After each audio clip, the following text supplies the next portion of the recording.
Hello, you might notice that during this video and the different scenes my clothing or appearance will change. This is largely because of my bad back at the moment and I can't always film everything in one go. So I know the continuity is terrible, but just have to bear with me until I'm better. Anyway, roll titles!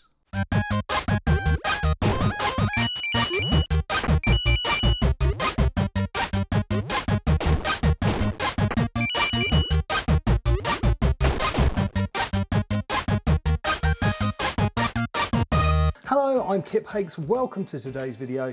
Now today we will be looking at this, and this is a Nintendo Game Boy that I did a Fix It Friday on, and I can put the link to it up in that corner.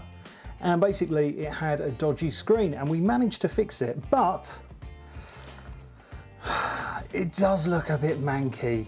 It's got quite a badly scratched display, there's some paint on there, and there's just quite a lot of grub in and around it. So we're going to give it a little bit of TLC. And also, while I was trying to clean it a bit last time, I damaged the rubber on the D-pad and it certainly doesn't feel as good as it should do. So I've got some replacement D-pads, and also I've got this lovely glass screen rather than plastic. So that's going to really lift it. Now I've decided against doing like a screen upgrade or pimping this in any way, but I might buy a slightly lost cause Game Boy that doesn't work properly or something like that, and I might do a screen upgrade, put it in a new case and really pimp it. But this one I think I'm going to keep as original as possible. So yeah, it needs taken apart, it needs a really good clean. I might give it a little soak in some bleach just to sort of whiten it up a bit. I don't know about that yet, I'll see. There's just so much grub on it. The battery compartment's all right, because that was actually a replacement that I got from another eBay seller, because this one was missing the battery cover. But this battery cover's pretty clean. And yeah, I just want to make it look nicer, and it's been lovely playing a bit of Tetris and Mario Brothers, but the start button's a bit dodgy. And yeah, as I say, the D-pad's not working properly. So yeah, it just needs a bit of love. Now I have also bought a cap kit, and using that will replace all the electrolytic capacitors in here. Now I think I'm going to film that in a separate video, doing the cap kit, because it's quite a long process and there's well, all these capacitors to replace. So I think it would make this video a bit too long, but yeah, I will be replacing the capacitors. Yeah, so the electrolytic capacitors that have been in this have been in there for 33 years, and obviously it's not been used for those full 33 years, but basically electrolytic capacitors sort of lose their capacitiveness over time, and they can end up leaking out and causing damage to the circuit board. So I just thought I'd replace them as a preventative measure, and apparently it can make the screen contrast a little better and improve the sound output. So it makes sense to do that, but I will show that in another video, and I'll put the link to it up there when it's done and in the description. But yeah, that will be a separate thing. So yeah, we've got to basically get this opened up, get out all the electric components, remove this screen and give it a damn good wash downstairs in the sink. So yeah, let's do that. That reminds me, I didn't put one of the tri-wing screws back because the post underneath was broken, so I need to repair that.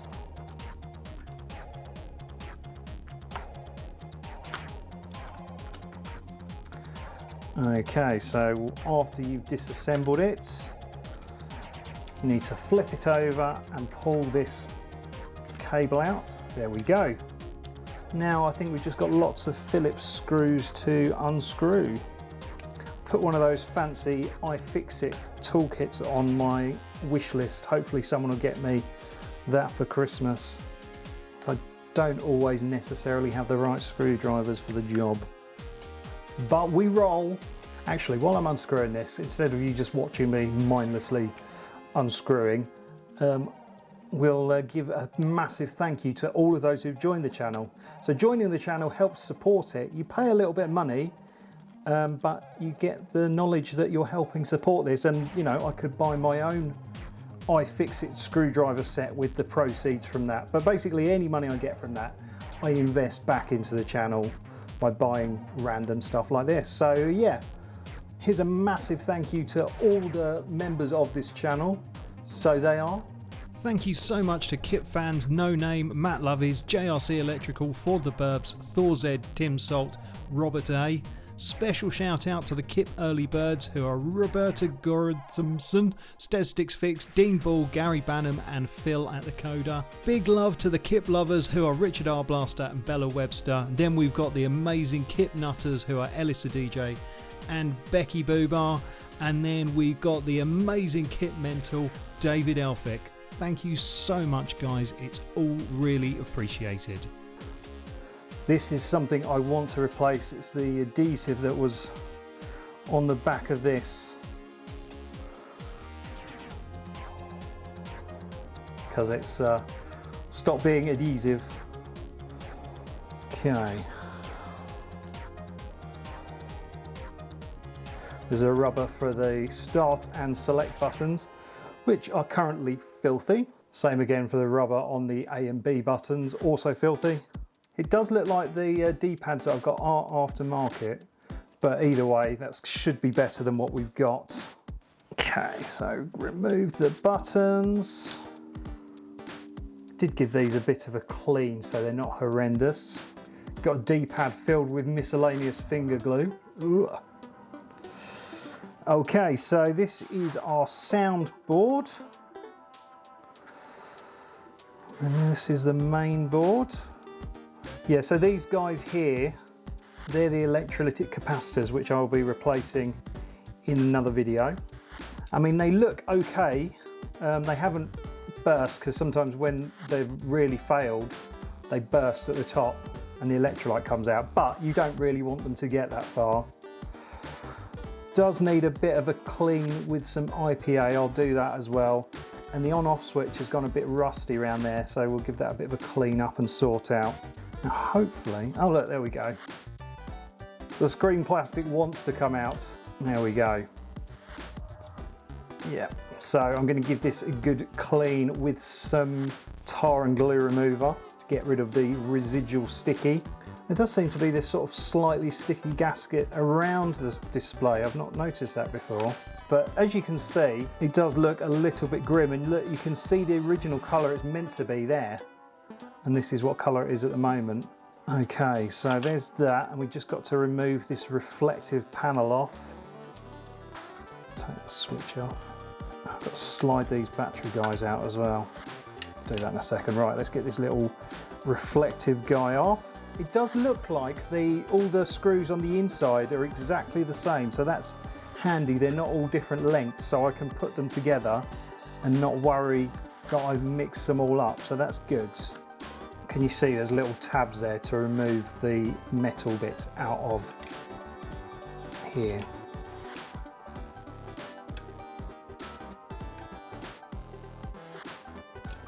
There we go. Notice the edge is a bit damaged there, that's annoying.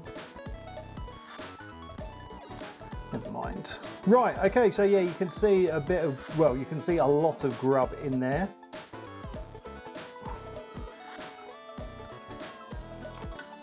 Is this the damaged? Oh yeah. We've got the damaged standoff there. Do you know what? I'm just going to take that off for now. So I don't want it falling off, and having this nice and clean will give a good surface for the adhesive to fix to. So yeah, there we have our shell. Here we have our buttons and rubbers. And now I guess it's time for a cleaning montage. Let's clean!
Well, here we go.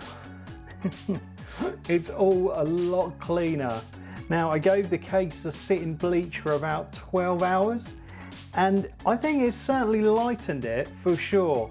And it's actually removed a lot of the sticky stuff that was holding the old screen on, so that's good.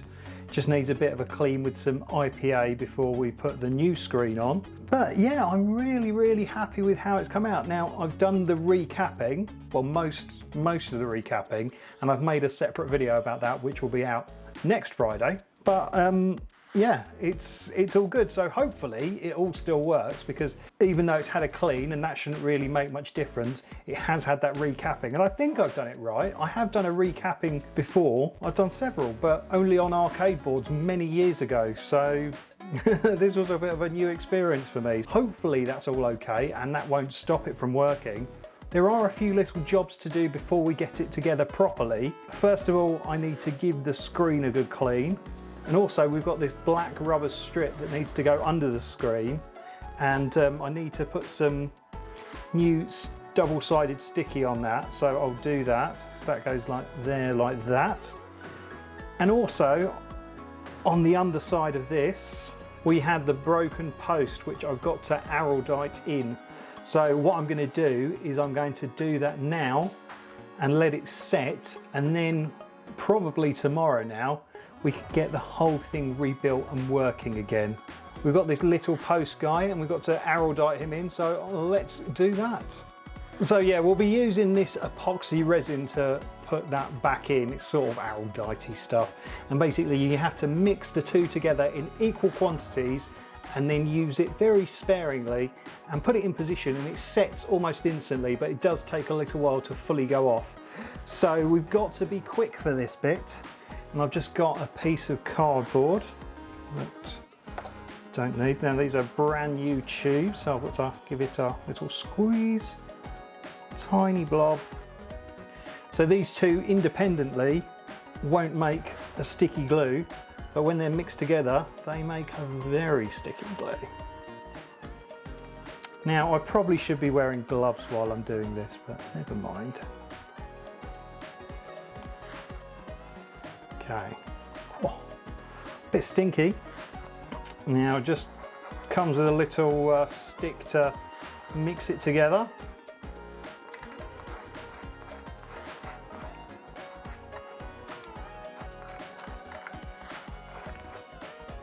Okay, so I'm just going to put a little blob. Ooh, this really stinks. I'll put a little tiny blob on there.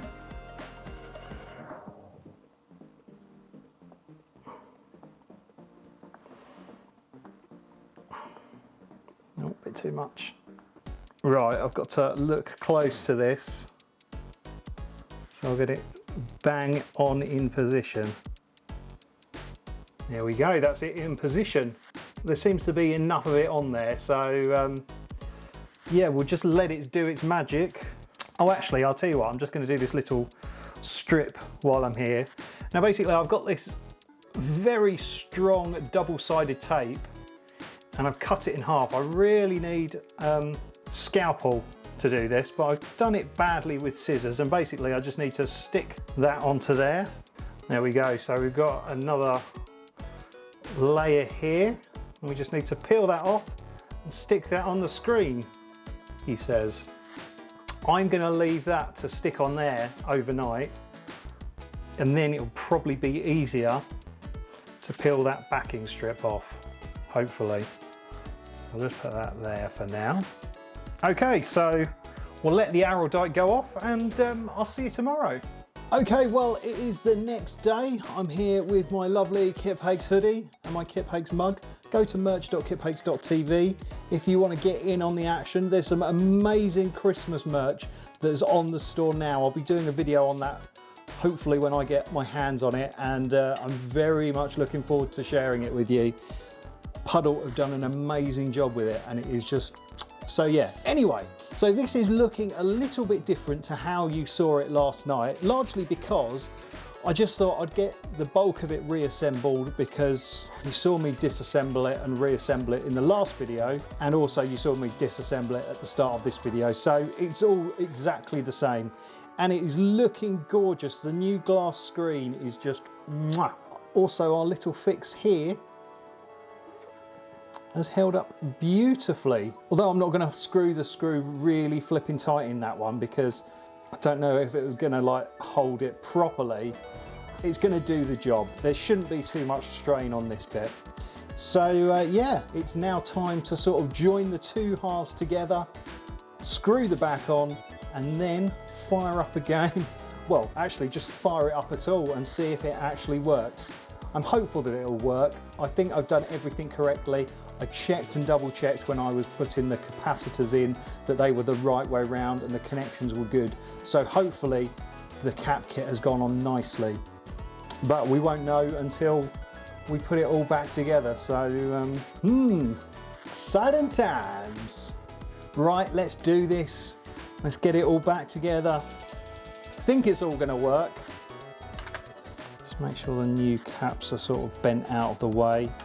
Don't want them fouling. Right, I've just got to join this connector together. It's really hard to get this filmed nicely, but it is actually quite simple to put in. There we go. Anyway, let's get the screws in with a little bit of magic. So,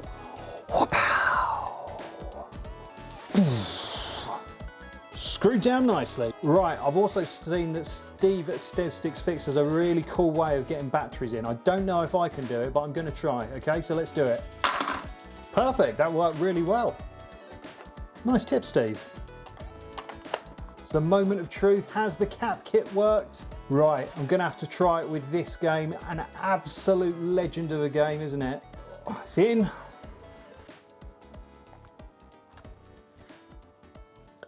I don't want to wince.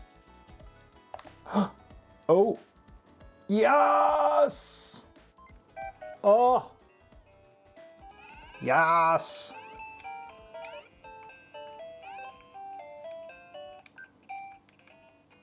Ooh.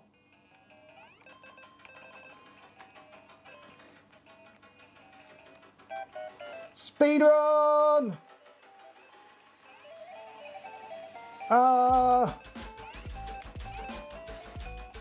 Oh, look at it. Just look at that. Let's do a little split screen of how it used to look. So there's the front.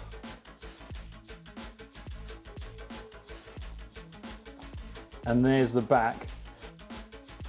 Now this back cover looks slightly discoloured against the back now.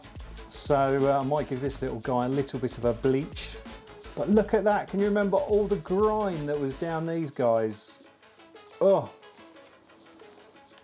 and I've got the paint off the corner there. It just looks so nice. And the thing is, it doesn't look like it's just come out of the factory, which isn't really what I was aiming for. I just wanted it to look good for a console of its years. And I think that looks amazing. I'm so pleased. I'm so happy. Now, if there are any other consoles you'd like me to take a look at and try and repair or do some work on and take from ghetto to gorgeous, then do let me know in the comments. I've really enjoyed playing and tinkering with consoles. I think I'm going to do a lot more of it in future. Yep, that's it. Thank you so much for watching. Don't forget to like and subscribe. But for now, it's game over.